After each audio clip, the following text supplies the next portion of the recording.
brincava de jogar mamona uma na outra, grudava no cabelo, então mal saía. Era uma brincadeira perigosa, a gente costumava dizer.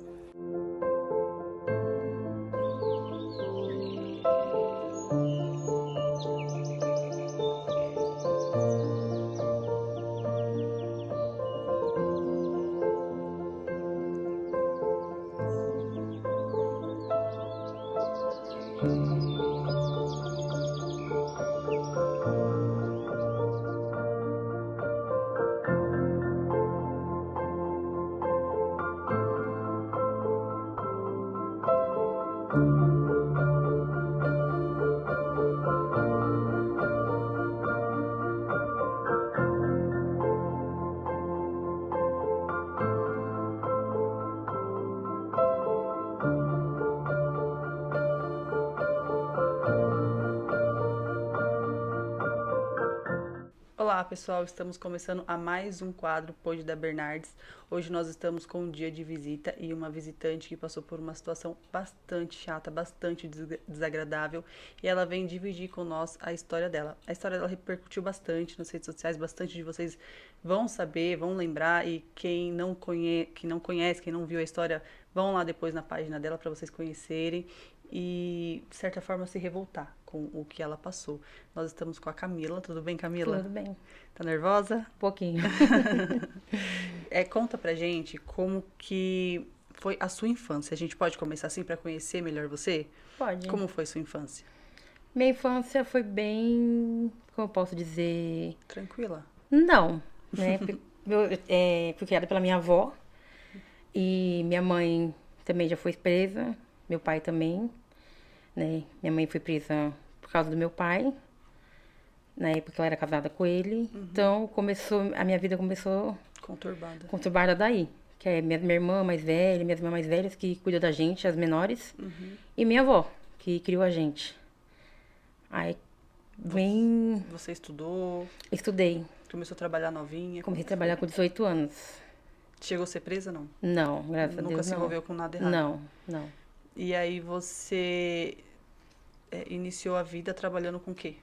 Auxiliar de limpeza. Ainda sigo a profissão, sou auxiliar de limpeza. Me orgulho bastante da minha profissão. Sim, tem que se orgulhar mesmo. E você tem filhos? Tenho 4 filhos. Com a pessoa, com seu... Sim, com meu marido que faleceu. Sim, e você... Como que foi? Como que você conheceu ele? Eu conheci ele na escola. Ele ia muito na porta da escola, aí eu paquerava bastante ele, né?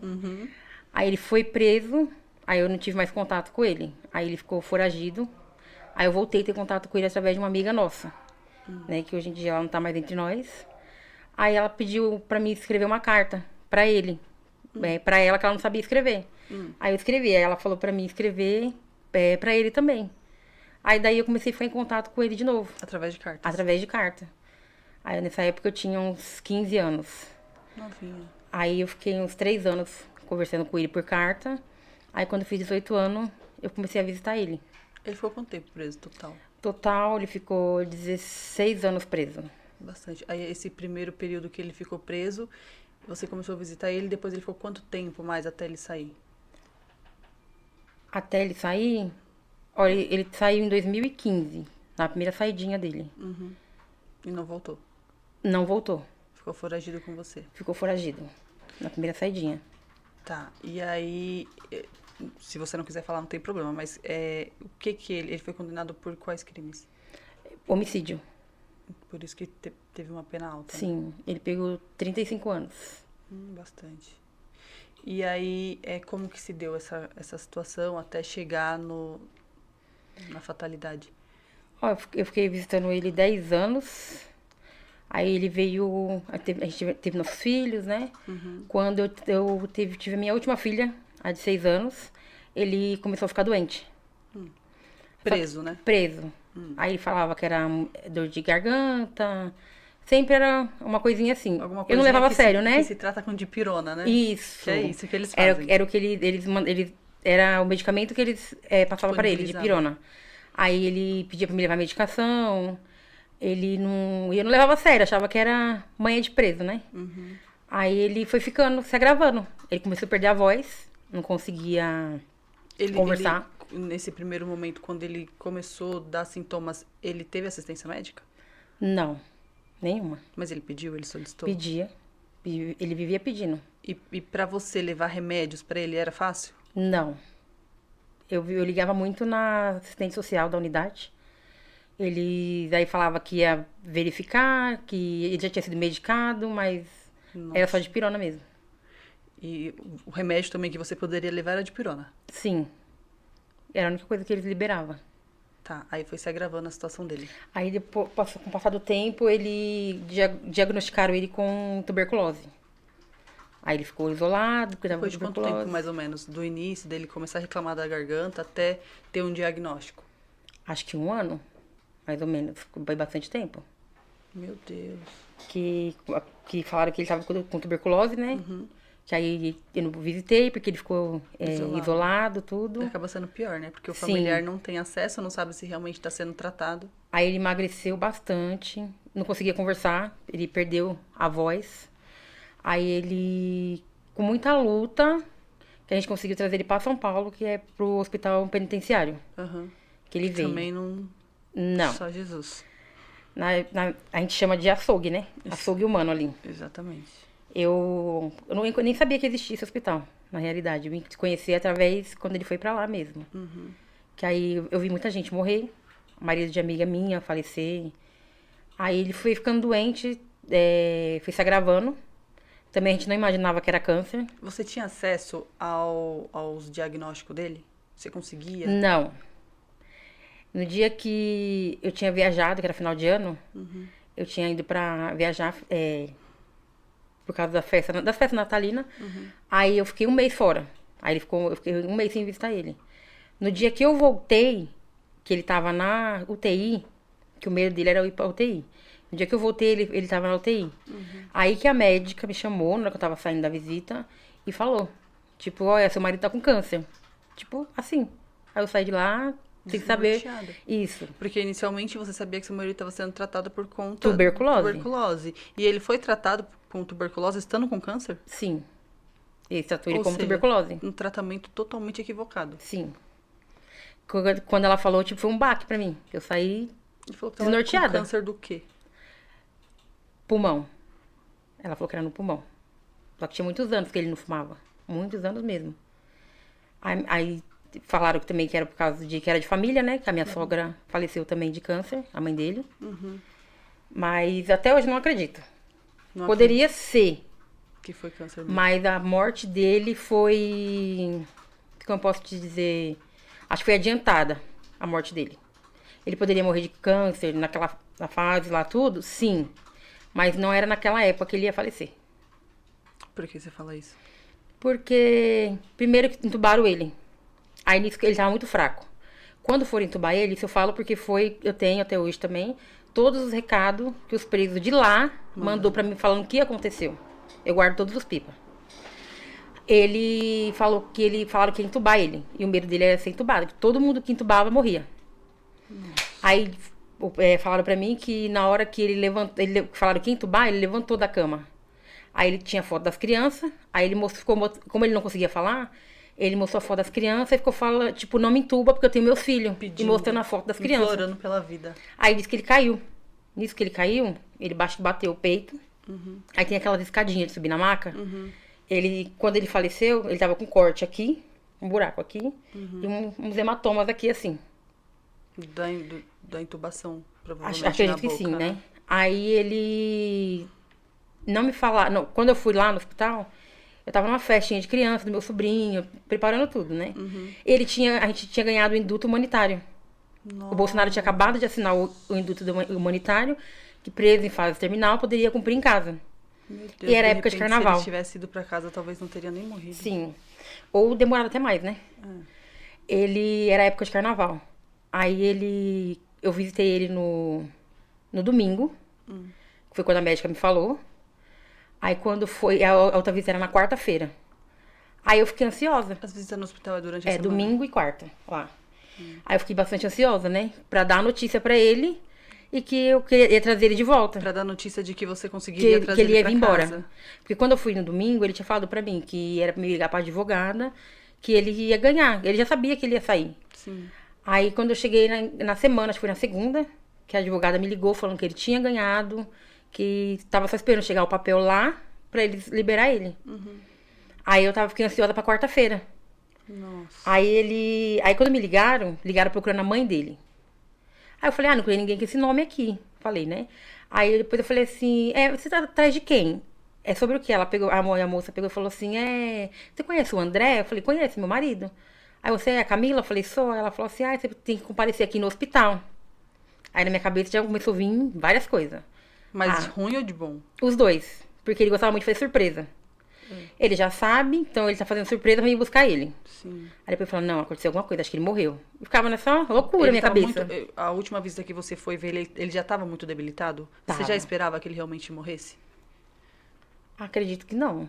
Porque a gente acha que nunca vai acontecer com a gente, né? A gente acha que não vai acontecer, mas assim, Eu não você tava vendo preparada. pra ele, você olhando ele assim, do tanto que ele tava debilitado, você acredita que, nossa, é difícil sair dessa? Não.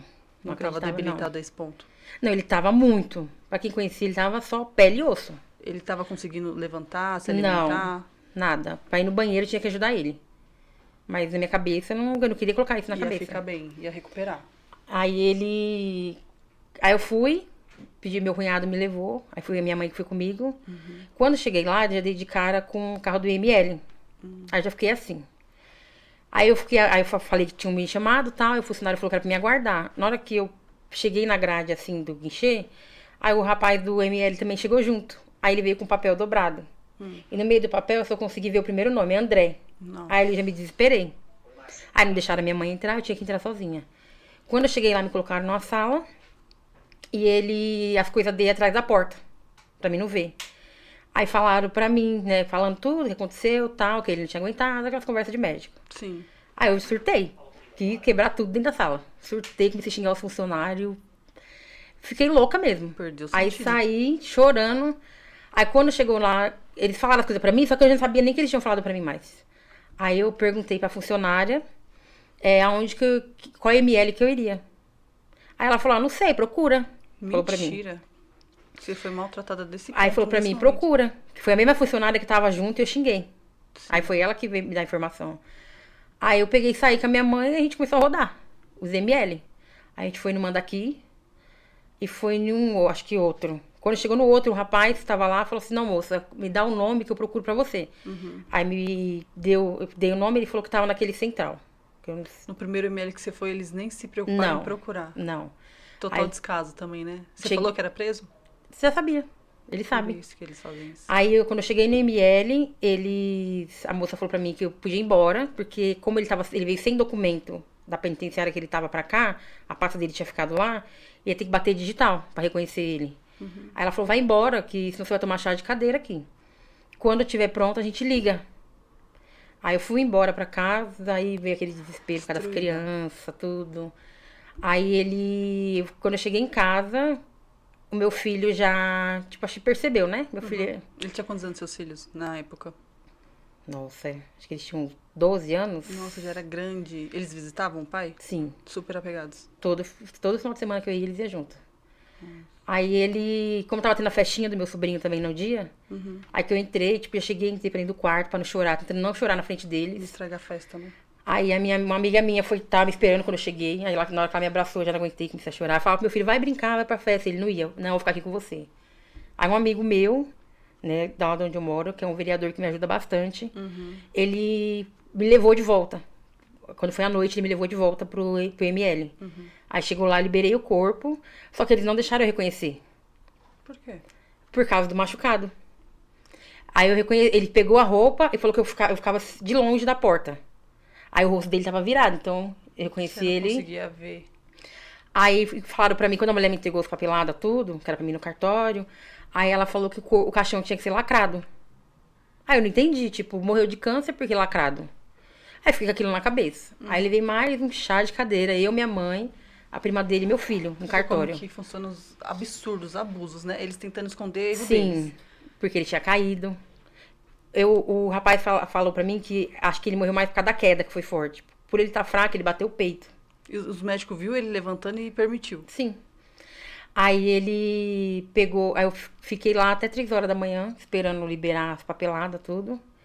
Aí levamos o corpo. Quando chegou lá no cemitério, aí o rapaz que desceu o caixão falou assim, pode abrir, moça? Aí eu falei, pode. Né? Aproveitei e falei pra ele, pode. Aí abriu, na hora que abriu, ele tava com os machucados, com um buraco enorme aqui, com os hematomas. Né? Aí todo mundo que chegava pra ver perguntava, mas o que aconteceu? Por que ele tá machucado, esse buraco? Eu não sabia responder.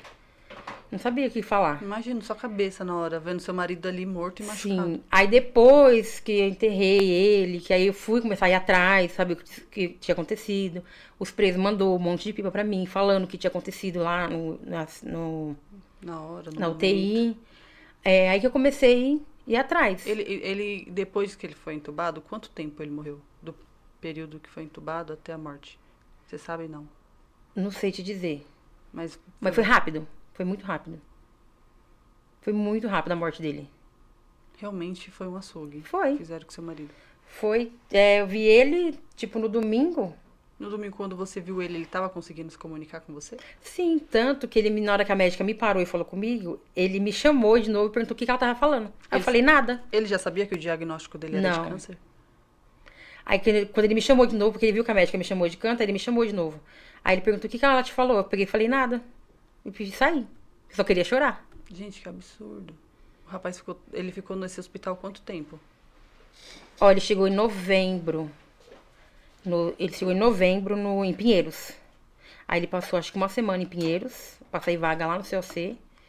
Aí ele ficou no CLC dezembro, que eu viajei. Janeiro, fevereiro, março ele morreu. 5 de março ele faleceu. Muito pouco tempo. E ainda sendo tratado com uma doença que não era Sim. certa. Antes disso, eu tinha conseguido.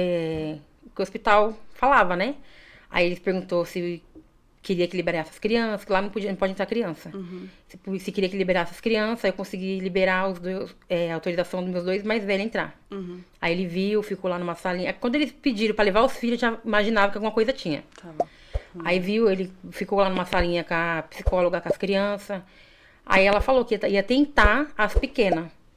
Que eu tinha a de 1 ano e a de 2 anos, né? Fui bem perto uma da outra. Chega a ser até desumano, né?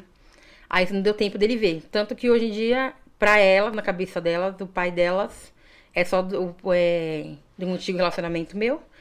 E o pai, e ele é pai dos mais velhos. Na cabeça delas é Elas isso. nem conseguem ter uma imagem de pai. Não, dele não. Na cabeça dela. É que eu falo muito pra elas, né? Que ele é o pai, que ele mora no céu, tudo. Mas na cabeça delas, o pai delas é um antigo relacionamento meu, que foi que criou ela, bem dizer, né? As pequenas. E ele é pai só dos mais velhos. Na cabecinha delas é Tem que isso. ficar construindo ainda. Além de tudo, ainda ferrar a cabeça das crianças, né? Sim. Tem que ficar construindo, fazendo uma imagem na cabeça das Porque eu crianças. nunca deixei, mesmo ele preso, nunca deixei ele ser um pai ausente. Ele sempre esteve presente na vida dos 4. Como que ele era como marido, como pai? Como marido, eu não tenho o que falar. Não vou falar porque morreu, vai falar bem, não. Virou santo. Ele sempre me tratou bem, sempre tentou me preservar, né? A doida da história era eu, sempre. Mas ele sempre nunca levantou a mão pra mim, nunca me falou um palavrão comigo. Não, ele sempre me respeitou como a mãe dos filhos dele. E os filhos dele era tudo na vida dele. Seu tudo. relacionamento com ele foi praticamente o período todo ele preso, né? Todo ele preso. Não teve nenhuma vida familiar mesmo. Ele falava de quando sair, ter mudança de vida, esse tipo de coisa. Falava que queria mudar, queria criar os filhos dele. Falava. O foco dele era cuidar da família dele. Sim, o foco dele era os filhos, eu e os filhos dele. Então, pra tudo, pra ele era sempre, em primeiro lugar, eu e as crianças. E ele tinha família da parte dele mesmo? Tinha. Mãe? A mãe dele tinha falecido quando eu tava grávida da minha segunda filha. E aí ela conheceu o mais velho, né? E tem tias, primos, tem família. E pai? Não, o pai dele eu não cheguei a conhecer, né? Ele não tinha pai. E hoje você tem... os seus filhos têm convivência com a família dele? Não. Acaba perdendo o mesmo vínculo, né? Ó, pra ser bem sincera, mas pra eles sempre foi o meu filho. Eu falo pra todo mundo que eles tratam como se as meninas não fosse filha dele. Então, tipo, eu não deixo conviver. Só que agora meu filho tem 16 anos, né? Então, tipo, eu não posso ficar prendendo ele. Ele tem muito carinho pelos primos. Então, aí, tipo, a prima pede, os primos pedem pra ficar, pra ela ir dormir lá, eu deixo. Não tem como proibir mais hoje em dia. Acaba sendo injusto tirar Sim. dos seus filhos o Sim. direito de estar com a família. Então, não ligo, né, hoje em dia. Antigamente eu não gostava. Eu achava que elas deixavam muito minhas filhas de lado, mas, tipo, como se só ele fosse filho. Só o mais velho, nem o outro? Não, só o mais velho. Tipo assim, eles têm, na minha cabeça, não sei se é isso. Eles têm um carinho pelo mais velho. Mas tem uma prima dele que é muito minha amiga. Então, tipo, desde o começo, quando eu conheci ele, quando eu conheci ela, ela sempre esteve do meu lado, né? Ela sempre foi minha amiga, a única da família dele mesmo, assim, que eu tinha mais, até hoje tenho ligação. Você não tem mais ligação com a família dele? A gente mora perto. Mas não tem ligação? Não tenho aquele vínculo, né? Mas tenho respeito por ele, sim. Sim, tem respeito de família, né? Sim. Porque acaba saindo, não deixa de ser família. Sim, eu vejo a tia na rua às vezes, assim, né? Que ela é testemunha de Jeová. Eu vejo ela na rua, tô com as crianças, falo as crianças da benção, falo a sua tia. Não isolo deles, que é direito deles. Sim. E pra você ter que seguir em frente depois de tudo? Foi difícil. Eu não aceitei. Demorou muito me aceitar a morte dele. Não aceitava. De jeito nenhum. Não aceitava. Hoje, se fosse antigamente, eu tava chorando já. É mesmo? Agora eu já consigo falar. Antigamente eu não conseguia nem começar a falar. A gente costuma dizer que a gente não esquece, mas o tempo vai fazendo a gente ficar mais forte, né? Sim. Mais calejada. Hoje em dia acho que eu posso falar isso. Eu não sei se se o termo correto seria superar, porque a gente não supera nunca uma situação dessa, uma perda dessa. Mas vai ficando, pelo menos, aceitar também não tem como aceitar. É uma situação totalmente inaceitável. Principalmente por todo o contexto, né? A situação de quando ele começou a ficar doente e o tratamento que ele teve, o tratamento que você teve também depois da morte dele, tipo assim, é um contexto que a pessoa não consegue aceitar. Nada no meio disso aí a gente consegue aceitar. Não é verdade?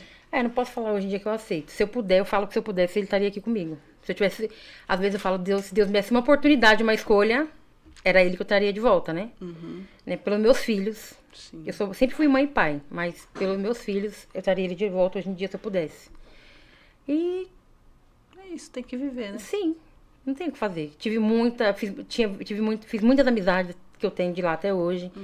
Quando eu mais precisei, que eu passei uma necessidade depois que ele faleceu, fiquei desempregada, eu tinha criança pra cuidar, tinha aluguel pra pagar. As meninas, as amigas de porta de cadeia, eu falo que são minhas amigas. Sim. Foi as que me ajudaram, fizeram vaquinha, colocaram na rede social, tudo fizeram vaquinha pra me ajudar. Muita gente me ajudou. Na época você fez bastante denúncia? Qual que foi a unidade? Ele ficou em Lavínia. Sempre Lavínia. Lavínia 3. Foi muita denúncia. A gente tava chamando a atenção da Record. Acho que era o Bac, era o Geraldo na época, não lembro.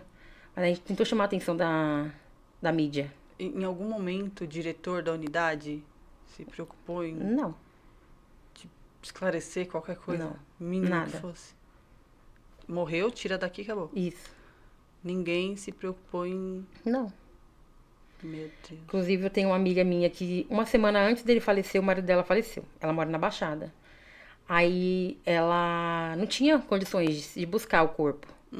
Aí, ele já tava, acho que uns 3, 4 dias lá, na geladeira. E eles ligando pra ela que ela tinha que tirar o corpo de lá. Senão ele ia ser enterrado como indigente. Aí, ela teve uma hora que, acho que... Nessa mesma unidade? Nesse mesmo hospital? Mesmo hospital. Acho que ela, tipo, ficou de saco cheio, que ela falou, então, deixa assim. Aí eu falei pra ela, não, vem, que ela mora na Baixada. Eu falei, sobe que eu vou com você, nós enterra junto. Só que eu não imaginava que numa semana depois ia passar pelo mesmo, né? Meu Deus. Aí ela subiu, a gente enterrou ele. Só você e ela? Só eu e ela, porque os filhos também não quis. Os filhos não quiseram acompanhar o pai? Ela tinha um filho pequeno com ele. E os filhos dele mais velho, que era de outro casamento, eu não quis subir. O que será que passa na cabeça dessas pessoas, né? Aí foi eu, ela, uma amiga nossa. Um momento tão triste. Que enterrou. Você se sentiu abandonada? Sim. Sim. Complicado. Aí a sua amiga veio e você foi solidária com ela. Fui. Aí chegamos lá, ela, tipo, como já tinha um tempo, né, que ele... Aí o rapaz falou pra ela que era 20 minutos de velório. Aí ela falou, não quero fazer esses 20 minutos de velório. Aí eu falei pra ela, então vai lá, a gente vai enterrar, né? Só que no carro não cabia nós duas, no carro da funerária. Aí ela falou assim, moço, pode levar. Aí eu falei, não, te espero aqui, você vai lá enterrar ele. Aí ela foi lá com o rapaz do cemitério, enterrou ele. Acho que até ela tava meio calejada, né? Porque, tipo, porque eu falava pra ela, mas e os filhos? Ela, amiga, eles não querem saber. Eu falei, não, você não vai deixar ele morrer assim. Já morreu, né? Vai deixar enterrado. Enterrado assim também não, porque eu Socialmente. falei, independente do que ele fez, do que ele foi, a gente não sabe pros Exatamente. filhos, mas é ser humano. Aí eu ajudei ela a enterrar tudo. Infelizmente, a sociedade, ela vê o preso como... Tem uma fala que eu acho absurda, que fala preso bom bandido bom, bandido morto. Sim. Eles não têm aquela coisa de que uma pessoa pode recuperar e fazer diferença na sociedade também, né? Tem Sim. tantas pessoas que recuperou, estudou e Independente faz do que a diferença. pessoa fez, né? A pessoa tem família, tem filhos. Exatamente. E a gente, tipo, a gente não tem culpa do que eles fez. Exatamente. Se errou, vai ter que pagar. Mas que seja pelo certo, né? Que seja pelo certo e que em condições certas também. Sim. Em condições justas. Que é um ser humano que tá ali também. Sim. E pior ainda é tratar a família.